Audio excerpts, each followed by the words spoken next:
ಪ್ರೀತಿಯ ಸ್ನೇಹಿತರೆ, ನಿಮ್ಮೆಲ್ರಿಗೂ ನಮಸ್ಕಾರ. ನಾನು KJ ಹಳ್ಳಿ ಸುರೇಶ್. ಸ್ನೇಹಿತರೆ, ದೆಹಲಿಯಲ್ಲಿ ವಿದ್ಯಾರ್ಥಿಗಳು ಮತ್ತು CJPಯ ಕಾರ್ಯಕರ್ತರು ಮಾಡಿದಂಥ ಒಂದು ಭೋರ್ಗರೆತದ ಜನಾಕ್ರೋಶದ ಹೋರಾಟಕ್ಕೆ ಈ ದೇಶದ ಪ್ರಧಾನಿ ನರೇಂದ್ರ ಮೋದಿ ಅಕ್ಷರಶಃ ಬೆಚ್ಚಿ ಬಿದ್ದಿದ್ದಾರೆ.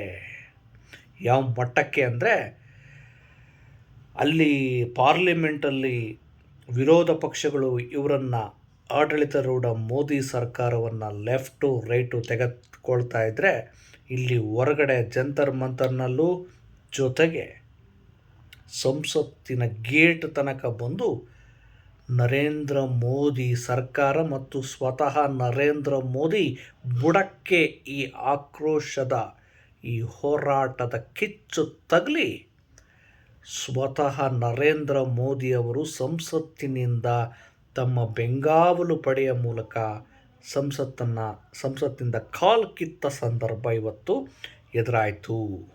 ಕಾರಣ ಸರ್ವಾಧಿಕಾರಿ ಧೋರಣೆ, ಜನರ ಆಗ್ರಹಕ್ಕೆ ಮನ್ನಣೆ ಕೊಡದೇ ಇರೋದು, ಮತ್ತು ನೀಟ್ ಎಕ್ಸಾಮನ್ನು ಸರಿಯಾಗಿ ನಡೆಸೋ ಯೋಗ್ಯತೆ ಇಲ್ಲ.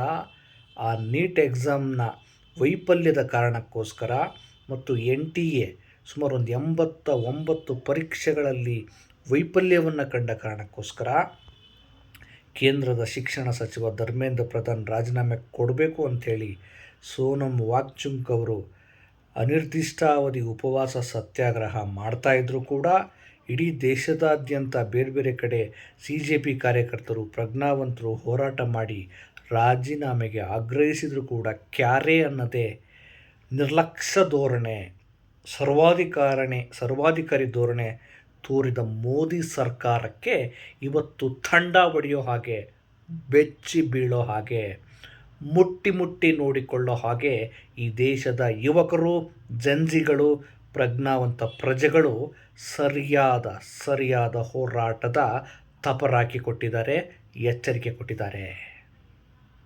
ನಾಚಿಕೆ ಆಗಬೇಕು ಇವರಿಗೆ. ಇಂಥ ಹೋರಾಟ ಮಾಡ್ತಿದ್ದಾರೆ. ಜನರ ಆಗ್ರಹಗಳೇನು ಅಂತ ಕೇಳಿದರೆ ಜನರ ಆಕ್ರೋಶ ಈ ಮಟ್ಟಕ್ಕೆ ಬರ್ತಾ ಇರಲಿಲ್ಲ. ಇವ್ರಿಗೆ ಈ ದೇಶದ ಜನರ ಬಗ್ಗೆ ಕಾಳಜಿ ಇಲ್ಲ, ವಿದ್ಯಾರ್ಥಿಗಳ ಬಗ್ಗೆ ಕಾಳಜಿ ಇಲ್ಲ. 21 ವಿದ್ಯಾರ್ಥಿಗಳು ಸತ್ತೋದ್ರು. ಈ ನೀಟ್ ಪ್ರಶ್ನೆ ಪತ್ರಿಕೆ ಸೋರಿಕೆಯಾಯಿತು. ಇವ್ರಿಗೇನಾದರೂ ಸ್ವಲ್ಪ ನಮ್ಮ ಈ ವೈಫಲ್ಯ ನಾವು ಒಪ್ಕೊಳ್ಬೇಕು, ಇದನ್ನು ಸುಧಾರಿಸ್ಬೇಕು ಅನ್ನುವಂಥ ಜವಾಬ್ದಾರಿ ಇದ್ದಿದ್ದರೆ ಈ ಹೋರಾಟ ಈ ಮಟ್ಟಕ್ಕೆ ಕೊಂಡೊಯ್ಯೋದಕ್ಕೆ ಬಿಡ್ತಾ ಇರಲಿಲ್ಲ. ಇವತ್ತು ನೆಗ್ಲೆಕ್ಟ್ ಮಾಡಿದ್ರು. ಸ್ನೇಹಿತರೆ, ಇವತ್ತು ದೆಹಲಿಯ ಜಂತರ್ ಮಂತರು ಲಕ್ಷಾಂತರ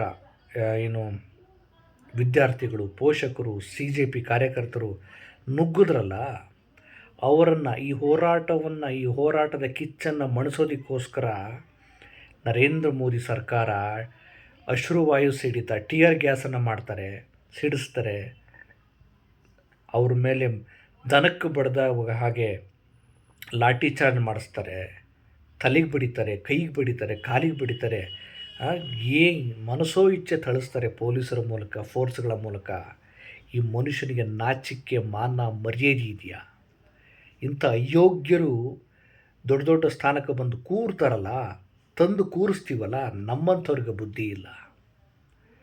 ಅವರೇನೊಂದು ಟೆರ್ರಿಸ್ಟ್ಗಳ, ಹೋರಾಟ ಮಾಡೋರು ಟೆರ್ರಿಸ್ಟ್ಗಳ, ಭಯೋತ್ಪಾದಕರ? ಅವ್ರ ಮೇಲೆ ಈ ರೀತಿ ಅಮಾನುಷವಾಗಿ ದಾಳಿ ಮಾಡಿಸ್ತಾರಲ್ಲ, ಈ ಸರ್ಕಾರಕ್ಕೇನಾದರೂ ತಾಯ್ತನ ಇದೆಯಾ? ಮನುಷ್ಯತ್ವ ಇದೆಯಾ? ಇವರು ಹಿಟ್ಲರ್ಗಿಂತನೂ ಮೀರಿಸೋ ಲೆವೆಲ್ಗೆ ಇವರು ಸರ್ವಾಧಿಕಾರಿ ಧೋರಣೆ ಮಾಡ್ತಾರಲ್ಲ, ಇದು ಇನ್ನು ಪ್ರಾರಂಭ. ಇವತ್ತು ನರೇಂದ್ರ ಮೋದಿ ಬೆಚ್ಚಿ ಬಿದ್ದು ಗಾಬರಿಯಾಗಿ ಸಂಸತ್ತಿನಿಂದ ಕಾಲು ಕಿತ್ರಲ್ಲ, ನೀವು ಮತ್ತೆ ತಪ್ಪಿಸ್ಕೊಳ್ಳೋಕೆ ಅವಕಾಶ ಇಲ್ಲ. ಜನ ಬರ್ತಾರೆ, ನುಗ್ಗುತ್ತಾರೆ. ಜನ ಹತಾಶಗೊಂಡಿದ್ದಾರೆ. ಜನ ನಿಮ್ಮ ಈ ದುರಾಡಳಿತದಿಂದ ಬೇಸರಗೊಂಡಿದ್ದಾರೆ. ಜನರ ಪ್ರವಾಹ ಅದನ್ನು ತಡೆಯೋದಕ್ಕೆ ನಿಮ್ಮ ಕೈಯಲ್ಲಿ ಯಾವ ಫೋರ್ಸು ಕೂಡ ಆಗಲ್ಲ. ಇವತ್ತು ಸಂಸತ್ತಲ್ಲಿ ನೋಡಬೇಕು, ಏನು ಆ ಪೊಲೀಸ್ ಫೋರ್ಸ್ಗಳು ಯಾರೋ ಟೆರ್ರಿಸ್ಟ್ಗಳು ಬರ್ತಾರೆ ಅನ್ನೋ ಥರದಲ್ಲಿ ಹಿಂಗೆ ಹಿಡ್ಕೊಂಡು ಹಿಂಗೇನೋ ನಾಚಿಕೆ ಆಗಬೇಕು ಇವರಿಗೆಲ್ಲ. ಆಮೇಲೆ ಈ ಹೋರಾಟಗಾರರನ್ನ ಕಂಟ್ರೋಲ್ ಮಾಡೋಕ್ಕೆ ಯಾರ್ಯಾರನ್ನೂ ಕರೆಸಿದ್ದಾರೆ. ಅವ್ರಿಗೆ ಒಂದು ನೇಮ್ ಪ್ಲೇಟ್ ಇಲ್ಲ. ಪೊಲೀಸ್ನವರು ಅಂತೇಳಿ ಒಂದು ಡ್ರೆಸ್ ಹಾಕಿದ್ದಾರೆ. ಪತ್ರಕರ್ತರು ಪ್ರಶ್ನೆ ಮಾಡ್ತಿದ್ದಾರೆ, ಇವ್ರು ಯಾರು ಇವರು ಅಂತ ಕೇಳಿದ್ರೆ ಅವ್ರಿಗೆ ಉತ್ತರ ಇಲ್ಲ. ಇಷ್ಟೆಲ್ಲ ಪರಿಸ್ಥಿತಿ ನಿರ್ಮಾಣ ಆಗೋದಕ್ಕೆ ಕಾರಣ ಯಾರು ಗೊತ್ತಾ? ಈ ಮೋದಿ ಸರ್ಕಾರದ ದುರಾಡಳಿತ. ಈ ದೇಶದ ಜನ ನೋಡ್ತಾರೆ,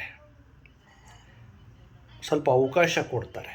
ಅವರ ತಾಳ್ಮೆ ಕಟ್ಟೆ ಹೊಡಿತು ಅಂದರೆ ನುಗ್ಗುತ್ತಾರೆ ಅನ್ನೋದಕ್ಕೆ, ಪಾರ್ಲಿಮೆಂಟ್ಗೂ ನುಗ್ಗುತ್ತಾರೆ ಅನ್ನೋದಕ್ಕೆ ಇದೊಂದು ಎಚ್ಚರಿಕೆಯ ಕರೆಗಂಟೆ.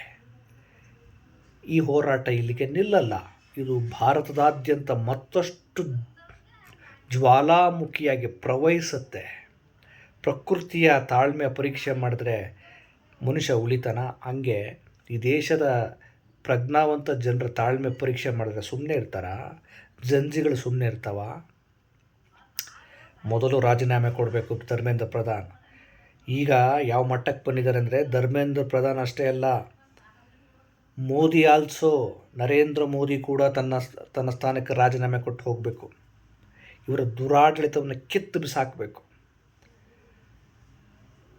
ಸರಿಯಾದ ಆಡಳಿತ ನೀತಿ ಇಲ್ಲ, ಯುವಕರಿಗೆ ಉದ್ಯೋಗ ಇಲ್ಲ, ಒಂದು ಸರಿಯಾದ ಪರೀಕ್ಷಾ ವ್ಯವಸ್ಥೆ ಇಲ್ಲ, ದೇಶದ GDP ಲೆವೆಲ್ ಏನಾಗ್ತಾ ಇದೆ, ರೂಪಾಯಿ ಮೌಲ್ಯ ಏನಾಗ್ತಾ ಇದೆ, ಉದ್ಯಮಶೀಲತೆ ಕಥೆ ಏನಾಗ್ತಾ ಇದೆ, ಸೌಹಾರ್ದತೆಯ ಕಥೆ ಏನಾಗುತ್ತೆ. ಬರೀ ಹಿಂದೂ ಮುಸ್ಲಿಂ ಹಿಂದೂ ಮುಸ್ಲಿಂ ಅನ್ನೋದು ಓಟ್ ಹಾಕ್ಸ್ಕೊಳ್ಳೋದು, ಸೈನಿಕರು ಅನ್ನೋದು ಓಟ್ ಹಾಕ್ಸ್ಕೊಳ್ಳೋದು, ರಾಮ ಮಂದಿರ ಅನ್ನೋದು ಓಟ್ ಹಾಕ್ಸ್ಕೊಳ್ಳೋದು, ಹುಂಡಿ ರಾಮ ಮಂದಿರ ಕಟ್ಟೋದು, ದುಡ್ಡು ಲೂಟಿ ಮಾಡೋದು, ಮುಸ್ಲಿಂ ದ್ವೇಷ ಮಾಡೋದು, ಓಟ್ ಹಾಕಿಸ್ಕೊಳ್ಳೋದು, ಪಾಕಿಸ್ತಾನ ಅನ್ನೋದು ಓಟ್ ಹಾಕಿಸ್ಕೊಳ್ಳೋದು.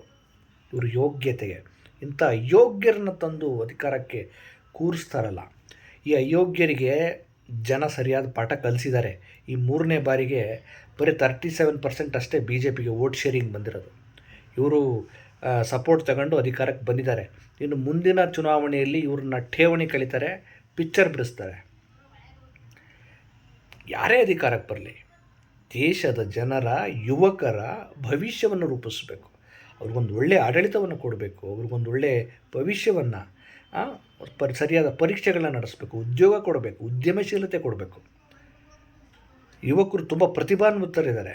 ಅವ್ರ ಕೈಗೆ ಉದ್ಯೋಗ ಕೊಟ್ಟರೆ ಅದನ್ನ ಬಿಟ್ಟು ತಟ್ಟೆ ಕೊಟ್ಬಿಟ್ಟು ತಟ್ಟೆ ಬಡೀರಿ, 2 ರೂಪಾಯಿ ಕೊಡ್ತೀವಿ, ವಾಟ್ಸಪ್ ಯೂನಿವರ್ಸಿಟಿಲಿ ಮುಳುಗಿ ಅನ್ನುವಂಥ ಇಂಥ ಅಯೋಗ್ಯರ ಕಾರಣಕ್ಕೋಸ್ಕರ ದೇಶ ಅಧಪತನಕ್ಕೆ ಹೋಗ್ತಾ ಇದೆ. ನರೇಂದ್ರ ಮೋದಿ ಇವತ್ತು ಅಕ್ಷರಶಃ